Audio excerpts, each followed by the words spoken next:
વિશ્વ સ્તરે જે પ્રકારે યુદ્ધની સ્થિતિ ઊભી થઈ છે અને ગેસની અછત છે તેને લઈને સુરતના ટેક્સટાઇલ ઉદ્યોગને સૌથી મોટી અસર જોવા મળી રહી છે. આપણી સાથે ચેમ્બરના ઉપપ્રમુખ અશોકભાઈ જીરાવાલા છે. આપણે સીધા વાત કરીએ. અશોકભાઈ, ટેક્સટાઇલ ઉદ્યોગ સાથે તો આપ જોડાયેલા છો, શું સ્થિતિ છે? કારણ કે સૌથી મોટી વાત છે કે જે કપડું બને છે એ યાનમાંથી બને છે, યાન પેટ્રોલિયમ પેદાશમાંથી બને છે, એટલે કે પેટ્રોલિયમ પ્રોડક્ટ આવવાના બંધ થઈ ગયા છે. બીજી બાજુ જે ઇન્ડસ્ટ્રી છે આખી ગેસ પર ચાલે છે, કોલસા પર ચાલે છે.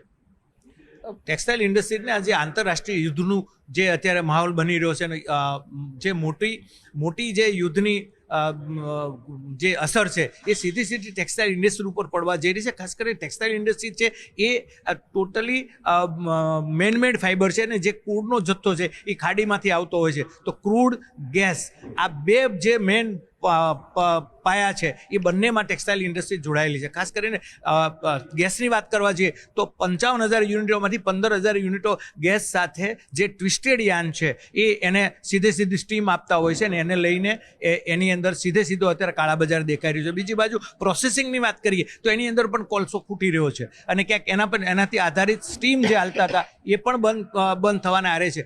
જો સરકાર આના ઉપર નિગરાની રાખશે તો હું માનું છું કે થોડા દિવસ ઓર આમાં રાહત મળશે. બાકી આવનારા દિવસોની અંદર જો યુદ્ધ લાંબુ ચાલે તો આ ઇન્ડસ્ટ્રીને બંધ કરવાનો વારો આવશે, એમાં કોઈ મત નથી. જો કદાચ બંધ થાય તો કેટલા રૂપિયાનું પર ડેનું નુકસાન ટેક્સટાઇલમાં શું?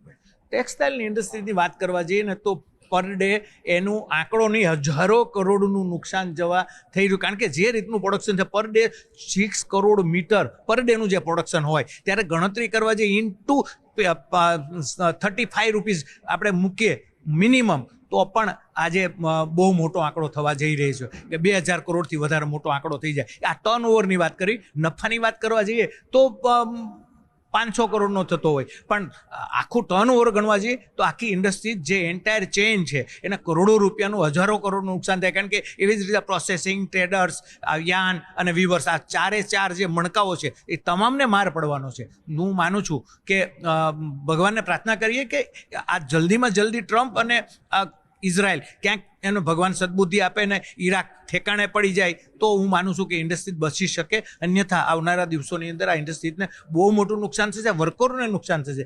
કારણ કે આમાં તો એમએસએમઈ છે અને મોટી રોજગારી ટેક્સટાઇલથી ઉત્પન્ન થતી હોય તો આખા દેશની અંદર 18 કરોડ લોકો જ્યારે આ ચેનની અંદર ઇનકનેક્ટિંગ વેપાર મેળવતા હોય, મજૂરી મેળવતા હોય છે, તો બહુ મોટું નુકસાન ઇન્ડસ્ટ્રીને થવા જઈ રહ્યું છે. બિલકુલ ભાઈ, અશોકભાઈ જે કીધું એમ, કારણ કે ખાડી દેશના આ યુદ્ધની અસર સુરતના ટેક્સટાઇલ ઉદ્યોગને જોવા મળી રહી છે.